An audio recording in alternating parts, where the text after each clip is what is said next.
আগামীকাল বিপত্তারিণীর ব্রত করব, তাই নিয়ম মতো আজকে সংযম পালন করতে হয়। তাই আর বেশি রান্নাবান্নার ঝামেলা না করে সমস্ত সবজি যা যা ছিল ফ্রিজে সব কিছু দিয়ে সেদ্ধ ভাত করেছিলাম। আর তার সাথে আমার বাড়িতে বানানো গাওয়া ঘি। ভাতটা করার সময় নুন দিয়েছিলাম, তাও অল্প একটু নুন ছড়িয়ে দিয়েছি। আর এর সাথে খানিকটা কাঁচা পোস্ত বাটা নিয়েছি। কারা কারা কাঁচা পোস্ত বাটা দিয়ে ভাত খেতে পছন্দ করেন কমেন্টে একটু হাত তুলুন দেখি। আর এই সমস্ত কিছুর সাথে পাশে খুচুর পুচুর খাওয়ার জন্য একটু সাবুর পাঁপড় ভেজে নিয়েছিলাম। এই সাবুর পাঁপড় আমার ভীষণ প্রিয়, প্রায়ই বাড়িতে বানিয়ে রাখি আমি। আজকের মেনুতে থাকা সমস্ত পদগুলোই কিন্তু এক্সে ওয়ার্কারে, এ বলে আমায় দেখ, ও বলে আমায় দেখ। থুরি দেখ না, ওটা খাওয়া হবে।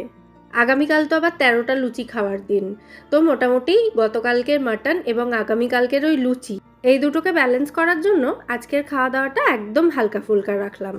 তবে মাঝে মধ্যে এরকম হালকা ফুলকা খেতে আমার তো বেশ ভালোই লাগে। আপনাদের কেমন লাগে কমেন্টে জানাবেন। আজকের মতো টাটা।